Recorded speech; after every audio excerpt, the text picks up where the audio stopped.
প্রিয় দর্শক, এই যে স্ক্রিনে যাকে দেখতে পাচ্ছেন তার নাম হলো তাফসিরে বাশারী।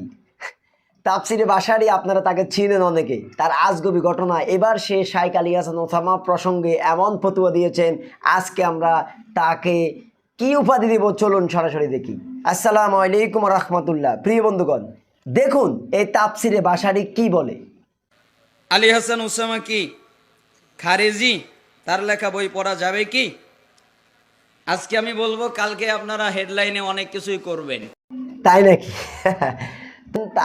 আপনাকে প্রশ্ন করা হলো আলী হাসান ওসামা কি খারেজি, আপনি বললে হেডলাইনে চলে আসবে। তো হেডলাইনে তো আসবে, আপনি উল্টাপাল্টা বললে হেডলাইনে আসবে না। আচ্ছা দেখি আপনি কি বলেন। সবচেয়ে নিরাপদ তার বই না পড়া। নাউজুবিল্লাহ, এই আপনার হেডলাইনে আসা, এই আপনার মন্তব্য, সবচেয়ে নিরাপদ তার বই না পড়া। এমন একজন হক্কানি আলেম যিনি তাগুতকে ভয় করে না, কাউকে পরোয়া করে না, তার মতো একজন সত্যবাদী আলেমের বই না পড়ার জন্য আপনি নসিহত করতেছেন, ফতোয়া দিচ্ছেন। আচ্ছা দেখুন এরপরে কি বলেন। খারিজিদের আকীদা অনেক ভালো, আকীদায় তারা ভালো, জিহাদের ক্ষেত্র থেকে ভ্রষ্ট, কিন্তু যেই ব্যক্তির নাম বললেন এর আকীদাও শেষ। নাউজুবিল্লাহ, খারিজিদের আকীদা আবার ভালো হইলটা কেমনে? খারিজিদের আকীদা বুঝি ভালো? এই আলে হাদিসের শায়েখ, এই কোসি শায়েখ, এই ছোট্ট মানুষটা এমন বক্তব্য দেয় মাঝে মাঝে, আসলে মাথার মেজাজটা ঠিক রাখা কঠিন হয়ে যায়। সে খারিজিদের আকীদা ভালো, কিন্তু খারিজিদের চাইতেও আলী হাসান ওসামার আকীদা আরো খারাপ। নাউজুবিল্লাহ। এবং আলী হাসান ওসামার নাকি আকীদাই নেই, তাহলে আকীদাটা গেল কোথায়? এই জন্য এদেরকে আমরা চূড়ান্ত ফিতনাবাজ বলি। দেখুন এরপরে কি বলে। একটা বই আমি পড়েছি, নিজে পড়েছি। বইয়ের মধ্যে এত মারাত্মক কুফরি আকীদা আছে, এত মারাত্মক বিষ মিশানো আছে, এমনকি তার বিভিন্ন বক্তব্যের মধ্যে মারাত্মক বিষ মিশানো আছে।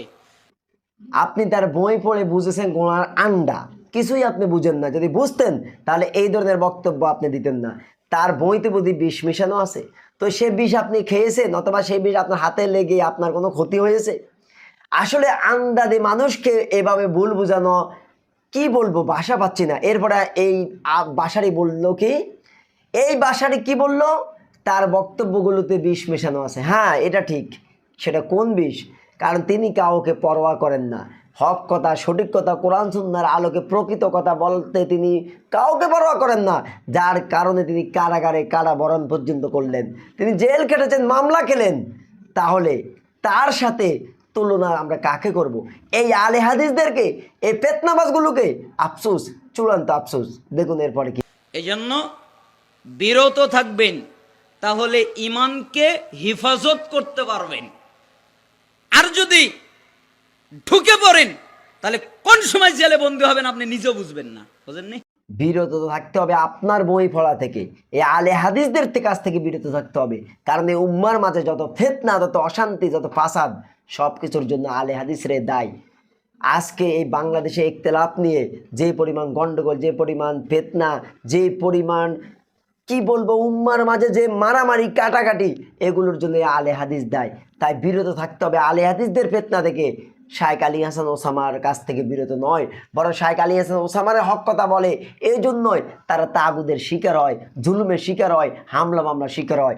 আর এই তাফসিরে বাশারীগুলি, এদেরকে নিয়ে তাগুদ মাথাও ঘামায় না, কারণ এরা প্রকৃত হক কথা কখনো বলে না। উম্মার মাঝে যে ইখতিলাফ আছে, সেই ইখতিলাফগুলোকে সামনে এনে এরা সবসময় ফিতনা পাতা সৃষ্টি করে। আল্লাহ সুবহানাহু ওয়া তাআলা এই আলে হাদিসের ফিতনা থেকে এই উম্মাকে হেফাজত করুক। প্রিয় বন্ধুগণ, মূলত আলী হাসান ওসামাকে নিয়ে এই তাফসিরে বাশারী যে বক্তব্যগুলো দিয়েছে, তার প্রত্যেকটা বক্তব্য চূড়ান্ত ভ্রান্ত এবং গোমরাহি। আলী হাসান ওসামা জাতির যুবকদের মডেল, আইডল। হ্যাঁ তিনি মানুষ, তার ভুল আছে, তার ভ্রান্তি থাকতে পারে। যেগুলো ভুল, যেগুলো ভ্রান্তি, সেগুলো আমিও মানি না। অন্ধ অনুসরণ আমরা কারো করি না, কারণ অন্ধ অনুসরণ করা চূড়ান্ত হারাম।